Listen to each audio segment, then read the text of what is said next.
I sat in the car outside your grandparents' house last Christmas staring at the door, scared of what was going to happen when I knocked. I was afraid that I would recognize the look on your face as the look of a child who didn't recognize the man in front of him, and that I might actually scare you with my glare. And that if you didn't hide behind your grandmother's dress, you'd ask to be excused to your room, hiding in fear of that man that was here, hoping I would just leave so that you could enjoy your Christmas Eve.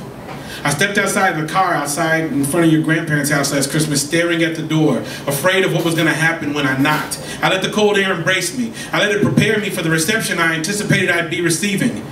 I stood there believing that upon my entry, my lungs would freeze from the cold and I would be caught in the crosshairs of your contempt, exempt from my love and respect as a result of my absence, my paternal abstinence, and my neglect. I wonder how long you waited for me. Sat quiet during my daddy does this conversations. Been exempt from father and son event invitations. Years of my paternal deprivation left you my Telemachus forsaken while I went on vacation from being a man. And every cat I condemn for not being there for their child served as no less than my reflection. You needed my protection from a world that doesn't love you like I do or should have. And I needed to be man enough to tell you that I have not been one. That I love you, my son. And that I'm sorry. I betrayed you. Afraid to call you up and tell you that I was scared to be your father. And though I've been through my fair share of pain and abuses, you cannot hold my self-pity. You cannot hug my excuses. And any excuse I could have for playing the part of recluse is useless when the truth is you needed me to hold you up no matter what held me down. You are my son.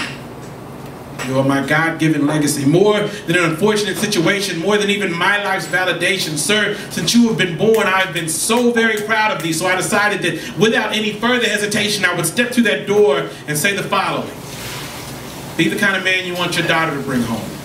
Condone no less than the best from you, yourself, and those you know can achieve it. When someone tells you that nothing, believe it. When someone gives you a compliment, receive it, but don't bask in it, because the weight of an accolade will only slow you down. Live every day of your life, no less than living your life, with the faith of a lover, the conviction of a bullet, and the patience of death. Never waste your thoughts or your words. Cherish those you love like the air that you breathe, and may you regard a whisper of pleasure, an innocent kiss and honor, and love a must. Refuel yourself with passion refined from lust, and God never ceased to trust. Put on the wings of the morning, fly past your past, over yourself and into the dawn of a future worth leaving behind you. Never let the pain haunt or linger, and I will always be there to remind you of this and that I love you, like I needed to do that night. So I took step by step to the door, traversing the miles of yesterday it took for me to get to it. For you, I got over it. For us, I got through it. I raised my hand to the door of your grandparents' house, and for you, my child, I knocked.